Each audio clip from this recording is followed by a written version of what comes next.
Hello and Shabbat Shalom and good evening for those of my friends and people that's out there. Listen, I'm coming to you today about talking about a matter. You see me post things on Facebook a lot regarding the identity of Christ. Um, and I just wanted to break this down in a simplistic manner so that everybody can understand where I'm coming from. Okay? And the topic is what different it makes if Christ was black. I hear this all the time. I hear this all the time. And I want to say that it makes a big difference. But before I say it, I wanted to give you some knowledge on Christ at the time when he was walking the earth. All right. So just going to take about 10, 15 minutes, but I wanted to break this information down. We're going to talk about the land of Palestine. In addition to that, we're going to talk about the Roman Empire and how vast it was, and also where if you were in the Roman military at the time, why you did not want to be stationed in Judea. It makes a big difference with the topic that I'm going to talk about what difference it makes if Christ was black. Okay. All right. So I'm going to show you a video, not a video, but I'm going to show you a map of the land of Israel and what it meant when Christ was walking the earth. Christ being from the tribe of what? Judea. This was where Christ was here in Judea, and he's from the tribe of Judah. Now, understand that the Israelite nation, made up of 12 tribes, had a northern kingdom and a southern kingdom. Folks, Judea is synonymous of basically, if you want to say the sepulcher or the capital, had Judah, Benjamin, and Levi. They all lived in this area, a place called Judea. Those other 9 tribes that used to be here, understand, they used to be here in the land of Samaria. All right. The Judeans despised the Samaritans. There's no saying, a Hebrew saying, there's no such thing as a good Samaritan. All right. The Israelites that during the time of Jesus that walked here, they did not like the people here. Why? Because those 9 tribes have been gone. It may be hundreds of years previously through occupations with Greek, Assyrian occupation in that land was taken away. There was nobody here, folks.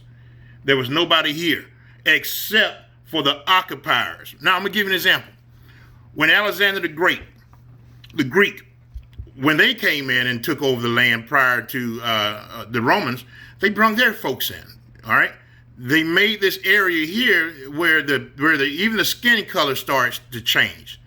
Judea, the people of Judah, was a dark-skinned people.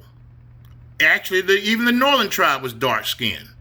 But because the northern tribe was gone, folks, remember, they were taken into slavery. But Judea remained. This is the southern kingdom. They remained here. Okay? Now, I'm going to switch our attention to the Roman Empire. I want you to take a good look at it. A vast land, vast empire.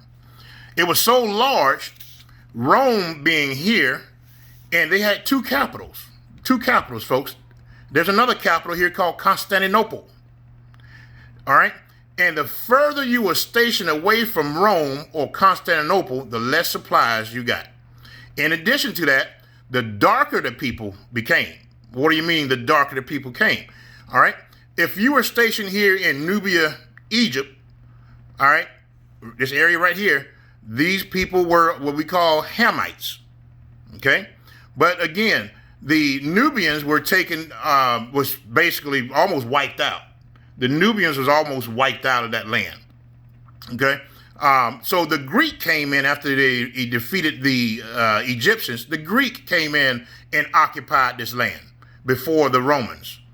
And it became more whiter and whiter and whiter. Now let's go back. Let's go back to the reason why a Roman centurion or a Roman legionnaire would not want to be stationed in the land of Judea, Egypt, the Berber tribes, the Ture tribes, and things of that nature in this area here in the North Africa. All right, here we go. Well, the first reason, again, the supply line. The further you got away from Rome and or Constantinople, the less supplies you got. Second, the darker the people were. They looked different from a Roman soldier. They looked different from a soldier that was stationed in Constantinople, which is today's Turkey. Okay? These were darker. The further south you got, the darker the people were. All right. Now, I'm going to go back. Let's switch our attention back to the land of Israel. All right. Now that we have an idea of, let's tell you what, let's go back to the Roman Empire. Now, if most Roman soldiers would have done anything to be stationed either in France, Britannica, Britain, maybe in the Switzerland, Austria area, because the people looked like them. It was similar to their climate in Italy. All right. So understand, if you were like almost today, if you joined the Marine Corps and you got stationed in a place where no one wanted to go, all right, you want to be close to home, right? Of course. You did not want to be stationed in this area right here, not only because the people look different from you, all right, the supply line would have been interrupted sometimes by pirates or whatever the case may be. You didn't get all the supplies that these guys here that were in France and Germany, Britain, and things of that nature would have had. All right, so let's go back to the land of Israel. All right, just a recap. Samaria, folks, Samaria became very white, very white. Okay, how did it become white? Because of the Greek had people there. The Romans brung their people there, but nobody wanted to be stationed in Judea. In fact, folks, there weren't even a legion assigned to Judea. There was, and we're going to break it down how the Roman Empire was and how it was set up. All right, and folks, I want to say this. Why I always talk about the identity, the true identity of Israel, because it means something. It is frustrating to talk to a so-called Christian when you tell them, hey, don't you want to know the identity of Christ, the true identity, and realize that the Jesus that we were worshiping was this guy? Yes, Caesare Borgia. This was Leonardo da Vinci's boyfriend. And they painted the picture, which we're not supposed to even have a graven image of Christ, but they painted him to look like them. Okay? Now, this is very important. I don't understand why people will say, well, what difference does it make? It's the truth. The truth should make a big difference. The truth, once you know the truth, it should set you free. And so the beginning of all truths is knowledge. All right? The true knowledge and a good understanding of why I've always harped on the true identity of Christ, because it's going to make you ask several questions. It's going to ask you, okay, if Christ's identity was a black man, all right, then who are the people there now? How did they become white? All right, well, we're going to talk about it. All right, so let's go back to Samaria. Samaria, again, the Judeans, the Benjamites, the Levites despised these people. They lived in their brothers' lands because they were already in slavery. Issachar, Zabulon, Dan, all these people was taken into slavery hundreds of years before. So the land was vacant. So they put all the occupying nations place their people in this land. In fact, the Roman legion, this was occupied by the 10th Roman legion. Now let's break down what a Roman legion is, okay? All right. Rome had 60, literally. Let's go back to the picture here of the Roman Empire. And you see the boundaries of it, vast empire. Rome literally had 60 legions. Each legion was divided into 10 cohorts. A cohort, what we would call a battalion today. All right. A cohort will have about 480 men or legionnaires assigned to it. Again, there were 60 legions, and each legion has 10 cohorts, also known as a battalion in today's terminology, of 480 men. All right. Each legion strength had approximately 5,000 to 6,000 men or legionnaires. Again, further you were stationed away from the supply lines, further you were stationed away from Italy or Constantinople, the less supplies you got. All right. Now, again, the 10th Roman legion was assigned when Jesus was walking the earth here. Okay. Even before he was born, the 10th Roman legion was there. They were not stationed in Judea because nobody wanted to be there. The people looked different. In fact, they were nothing but riots. Anybody that tried to hold on to that land, the Bible declared that it would be a cup of trembling. It always like a drunk man trying to hold on to it. And it's still that way today, folks. All right. So if you think about it, there was no legions assigned to Judea. They were all stationed in the land of, let's go back here real quick. They were stationed in Samaria. Okay. Now, again, a cohort was assigned to Jerusalem for the purpose of quelling riots, almost basically as a riot police. That's during Jesus' time. All right. Now, and we're going to talk about a little bit more about the Samaritans. Now, the Samaritans, again, became very white, not black, because the black people that was in the northern kingdom has been taken into slavery. Now, once they were freed by the Assyrians, these tribes, according to scriptures, these tribes came back through a narrow path, came past the Nile River. They didn't stop to Judea. The northern tribe, once they were released by the Assyrian and the Persians, they kept it moving. Came through a narrow path, past the Nile River, kept it moving. Most of the northern tribe went into where they always go to when there's trouble, to Egypt. They couldn't go to Egypt this time because who's in charge of Egypt? Rome. They kept it moving, folks. The northern tribe kept it moving into West Africa. Many of them went into Hispania, also known as the Tarshish area. All right. And if you recall where Paul and Peter, we talked about Tarshish. All right. That's in this area right here, and lived there for a long time. All right. So, but let's go back to the time of Jesus again. Yahshua, we call him. All right. From this land here, folks,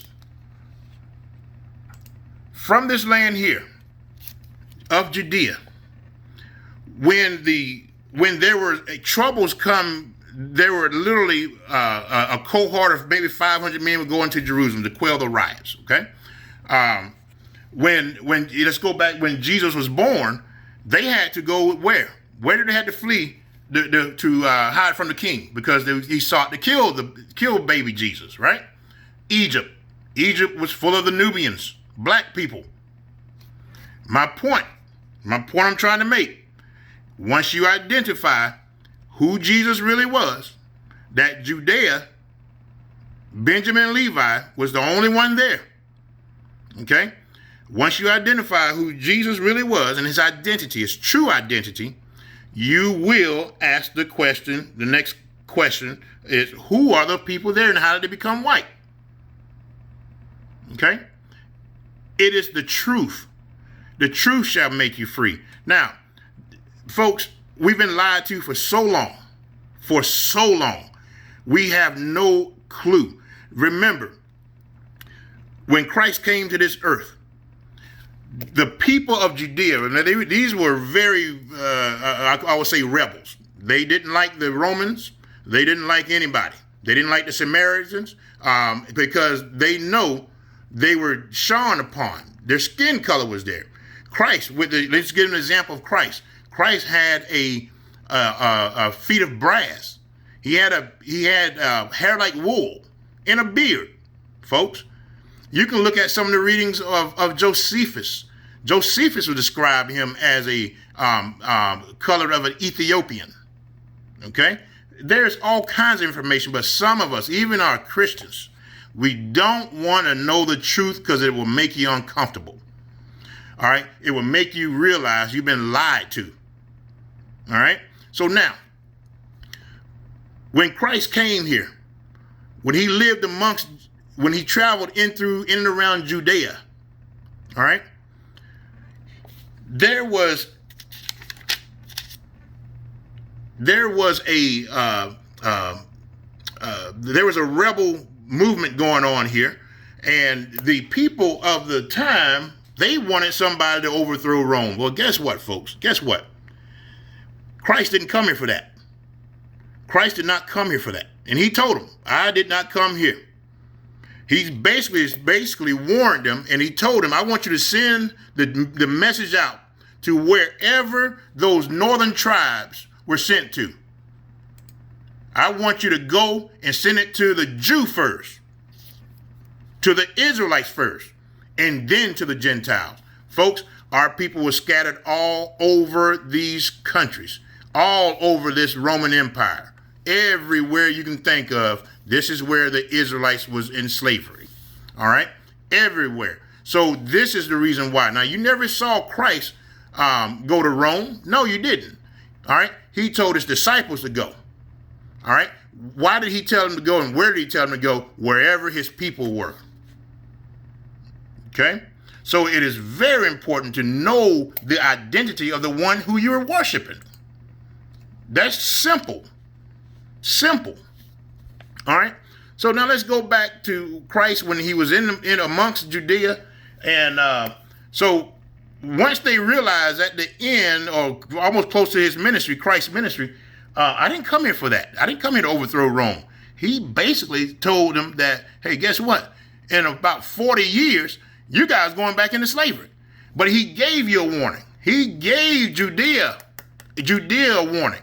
He stated, when you see the armies encamp around Jerusalem, run, flee. Flee where? Flee where you always go to, where your northern brothers went to before. Remember when the northern brothers was released, they were released and they ran straight past the Nile all the way into West Africa. And some of them went into Spain, in Portugal area. Christ told you to run, to flee. That Jerusalem will be destroyed. Not a stone will stand. In 40 years, that's exactly what happened. Now, when he told these Judeans, the tribe of Judah, Benjamin, Levi, they didn't want to hear that. No, sir. They did not want to hear that they're going back into slavery. They wanted somebody who's going to come in their own name. All right. They didn't want somebody who wanted to come in his father's name. No, they want somebody who's going to lead them into battle. And Christ was not this was not the Christ that we wanted, our people wanted. We wanted an overthrow. We wanted a rebel. So in fact, they said, give us Barabbas. Give us Barabbas. That's what our people wanted. We wanted somebody who's going to come in their own name. We wanted the cop killer. We wanted somebody who was killing the Roman soldiers. That's what we wanted. All right. We didn't want to hear that we were about to go back into slavery again. Jeremiah 2 verse 14, it says, is Israel a servant? Are we born to be slaves? Are we born to be slaves? You read the Bible, Israel stayed in slavery. Why? Because they're hard-headed, they're stiff-necked people. And God the Most High only dealt with this nation. Like any other nation, he chastised them, punished them. But there are also, going back to it, I'm about to wrap up here. There are promises made once you identify who Christ was. There's promises made to those people because God did not get rid of them. He punished them. All right. It's going to make you ask, who are the people there in Palestine today? And how did they become white? And third, there are future and current prophecies for those people. There are even 12 gates that's named after them, folks, when the kingdom comes from heaven on the earth. There's even 12 gates that's going to name after these tribes that was taken into slavery. Okay? I want to give you a couple of scriptures that you can read. Deuteronomy 28, verse 68, when God told Abraham that know with a surety that your seed, your descendants will go back into slavery for the last time. And how you would know it will be the last slavery, they would be taken by ships. Remember, the last time our northern brothers, the 9 tribes that was living in this area here, the last time they left, they walked into slavery. This time he said they will be taken by ships. That's an indicator. And that way you would know. And it's answered for prophet Jeremiah. Is Israel a servant? Are we born to be slaves? We were slaves because we was hard-headed, stiff-necked people. And we still are that way today. Okay? That makes a difference knowing the identity of the one who you worship. If you are that people or the descendants of those people, that means you have a promise. You have a promise in the end times. Okay? So I just wanted to touch bases with there's pastors out here saying it doesn't make a difference. Come on. It makes a hell of a difference. It makes a hell of a difference. Probably one of the reasons why we hate it so much. I'm not talking about an African. We're not even African. We're from here. We just basically trespass. We trespass on the African lands, running from the Roman Empire. We lived all up in the West Africa right there. That's where we're from. How can you identify these people today? How can you identify those descendants of those slaves who would be taken by ships? All right.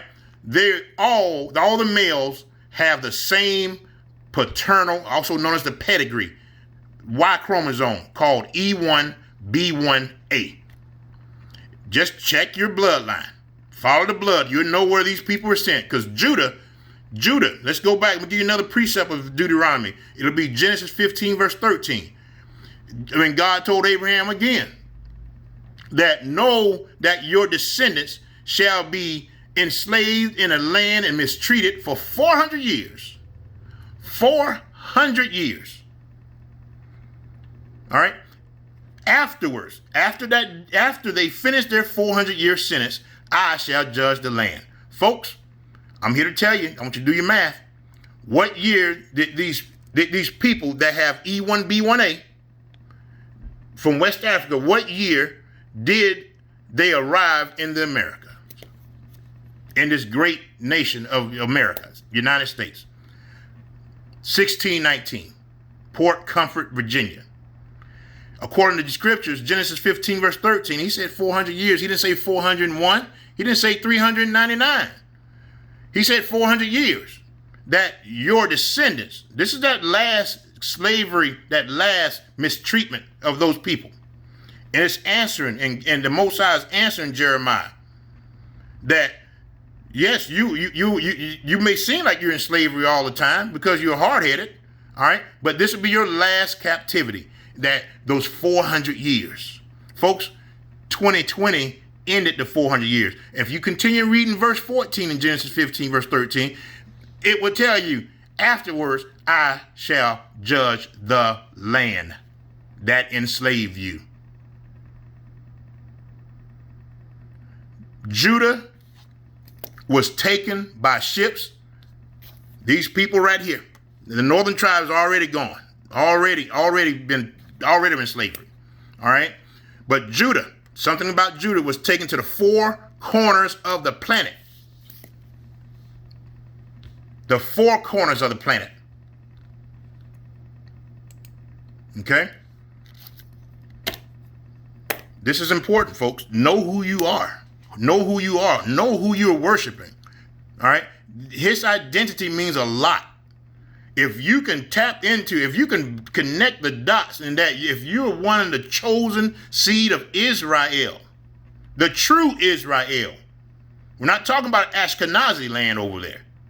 We're talking about the true Israel. Because if you were an Israelite, you would have been taken by ships.